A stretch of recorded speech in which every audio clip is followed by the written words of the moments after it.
Hello dear student, कैसे हैं आप सब? Hope all is well. तो बायोफार्मास्यूटिक्स की लेक्चर सीरीज में लेक्चर 8 जिस पे कि हम लोग आज बात करेंगे डैंकवार्ट्स मॉडल डिसोल्यूशन थ्योरी हम पढ़ रहे थे, जिसमें कि 3 थ्योरी जो कि बहुत ही इंपॉर्टेंट थ्योरीज थी। वो कौन कौन सी थी? नंबर 1 फिल्म थ्योरी या डिफ्यूजन लेयर थ्योरी जिसको हम कहते थे। सेकेंड डैंकवर्ड मॉडल या सरफेस रिन्यूअल थ्योरी या फिर पेनिट्रेशन थ्योरी। इस थ्योरी में क्या है हम आज डिटेल में समझेंगे। बहुत बार कॉन्सेप्ट समझना जरूरी होता है। तो डैंकवर्ड्स मॉडल डिसोल्यूशन थ्योरी को कैसे एक्सप्लेन करता है ये हम डिटेल में देखेंगे। प्रीवियस लेक्चर में हमने देखा था, क्या देखा था हमने? ये डिसोल्यूशन थ्योरी की डिफ्यूजन लेयर थ्योरी है ना, जिसको फिल्म लेयर थ्योरी भी कहते हैं। ठीक है, तो एक क्विक रिवीजन आप देख लीजिए। अब आ गए हम लोग टुडे डैंकवर्ड्स मॉडल। डैंकवर्ड्स मॉडल क्या है? एक्चुअली जब डिफ्यूजन लेयर मॉडल सामने आया तो डैंकवर्ड्स ने कहा कि ऐसा नहीं है। ये जो डिसोल्यूशन लेयर मॉडल में बताया गया है कि सॉलिड है, सॉलिड पे एक स्टैग्नेंट लेयर बनता है और उस लेयर में ड्रग होती है और वो ड्रग धीरे धीरे क्या होती है? डिफ्यूज होती है, मतलब हायर कंसंट्रेशन से लोअर कंसंट्रेशन की ओर जाती है। ऐसा डिफ्यूजन लेयर थ्योरी में बताया गया। डैंकवर्ड्स ने कहा ऐसा ये ठीक नहीं है। क्यों? क्योंकि होता क्या है, एजिटेशन होता है। जहाँ पे भी सॉलिड, ये सॉलिड है और ये लिक्विड है, सॉलिड लिक्विड के इंटरफेस पे क्या होता है? टर्बुलेंस होता है और एजिटेशन होता है। तो इसकी वजह से यहाँ एक स्टैग्नेंट लेयर, स्टैग्नेंट मतलब एक बनी रही, एक स्थिर अवस्था में बनी रही लेयर को स्टैग्नेंट लेयर, ये होना थोड़ा पॉसिबल नहीं है। डैंकवर्ड ने ऐसा कहा। तो फिर डैंकवर्ड ने क्या दिखाया? देखिए, डैंकवर्ड ने दिखाया कि सॉलिड जो आपका डिसॉल्विंग सॉलिड होगा, सॉलिड लिक्विड इंटरफेस पे, सॉलिड लिक्विड इंटरफेस मतलब जहां पे सॉलिड मिल रहे हो और लिक्विड मिल रहे हो उसको बोलते हैं सॉलिड लिक्विड इंटरफेस। इस इंटरफेस पे क्या कहा उन्होंने कि ड्यू टू टर्बुलेंस, टर्बुलेंस की वजह से, टर्बुलेंस मतलब जैसे पानी में बॉटल भरिए, आप उसको हिला दीजिए, टर्बुलेंस हो गया, तड़क भड़क। तो टर्बुलेंस की वजह से यहाँ पे क्या होगा? स्टैग्नेंट लेयर कोई फॉर्म नहीं होगा। ये सॉलिड लिक्विड जैसे टच में आ रहे हैं, टच में आने के बाद इनका क्या होगा? ये थोड़ा थोड़ा पैकेट के फॉर्म में रिलीज होंगे। जैसे होता है ना कि ये सॉलिड इस लिक्विड के टच में आया तो हल्का सा लीच आउट हो गया, मतलब इतना पोर्शन निकल गया। होता है ना, आप देखते हो, आप ग्लास में टैबलेट डालिए और उसके बाद हल्का हिलाइए, देखिए ग्लास से ऐसे थोड़ा थोड़ा लीच आउट होता रहता है। तो इन्होंने कहा कि ये जो सॉलिड है ना, इससे इस तरह से पैकेट के फॉर्म में लीच आउट होगा, जिसको एडीज बोल दें। क्या बोला उन्होंने? एडीज, पैकेट के फॉर्म में एडीज निकलेंगे।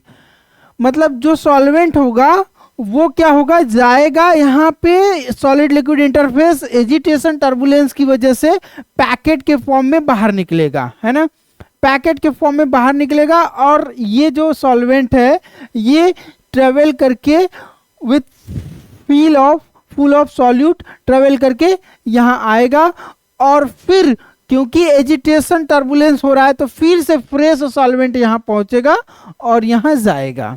बस इतना ही कॉन्सेप्ट डैंकवर्ड्स ने दिया। तो जो इंटरफेसियल बैरियर मॉडल, जो डिफ्यूजन लेयर मॉडल है, उस मॉडल को डैंकवर्ड्स ने अप्रूव नहीं किया, डू नॉट अप्रूव। वही इन्होंने कहा कि नहीं, he do not approve. He said कि there is no stagnant layer forming at solid liquid interface, कोई स्टैग्नेंट लेयर फॉर्म नहीं हो रहा है। तो क्या हो रहा है फिर, और क्यों नहीं हो रहा है? तो क्योंकि टर्बुलेंस है, जहां पे सॉलिड लिक्विड मिल रहे हैं वहां टर्बुलेंस है। जहां भी जैसे मान लीजिए डिजोल्यूशन हो रहा है, इन विट्रो डिजोल्यूशन या फिर इन विवो डिजोल्यूशन हो रहा है, दोनों जगह पे टर्बुलेंस है ड्यू टू एजिटेशन। एजिटेशन कैसा, अगर इन विवो है तो पेरिस्टाल्टिक मूवमेंट की वजह से एजिटेशन होगा और ऐसा नहीं होगा। तो पैकेट के फॉर्म में एक सॉल्वेंट आएगा और ड्रग मॉलिक्यूल को लेकर के चला जाएगा। और फिर से ये packet new fresh packet of solvent दिख रहा है ना, ये फ्रेश पैकेट ऑफ सॉल्वेंट है। क्या है, फ्रेश पैकेट ऑफ सॉल्वेंट है। ये फिर से आएंगे और इसको लेकर के चले जाएंगे। कुल मिलाकर के आपने देखा है कि जब आप सॉलिड को ग्लास पानी में डिसॉल्व करते हैं, डिसॉल्व करके क्या देखते हैं कि थोड़ा थोड़ा लीच आउट होता रहता है, थोड़ा लीच आउट होता रहता है, बाहर निकलता रहता है। इसी को कहते हैं क्या, डैंकवर्ट्स मॉडल। डैंकवर्ट्स मॉडल ने क्या कहा कि हम एक इक्वेशन देते हैं, उसके अकॉर्डिंग हम यहाँ निकाल सकते हैं। तो इक्वेशन क्या दिया उन्होंने कि v into D C by D T is equal to D M by D T, मतलब कुल मिलाकर के रेट ऑफ मास डिफ्यूजन, कुल मिलाकर के मास कितना निकल रहा है, directly proportional to A C S minus C B under root gamma into D.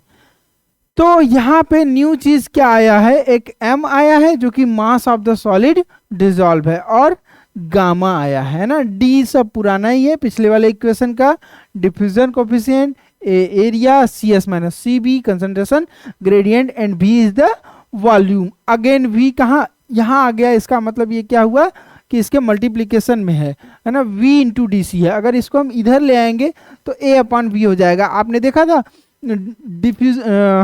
Diffusion layer model में v नीचे था, v इंटू एच, तो अभी भी v नीचे ही है, बट v को यहाँ पे इस साइड लाया गया है, इसलिए मल्टीप्लीकेशन में हो गया है। ठीक है, तो गामा क्या है, gamma is the rate of surface renewal interfacial theories, interfacial tension. तो rate of surface renewal gamma is the, ठीक है। तो ये है डैंकवर्ट्स मॉडल। तो आज की वीडियो में हम बस डैंकवर्ट मॉडल को ही अच्छे से समझने वाले थे और हमने समझ लिया। नेक्स्ट है interfacial barrier model. Interfacial barrier model हम समझते हैं नेक्स्ट वीडियो में। ठीक है, मिलते हैं नेक्स्ट क्लास। Thank you.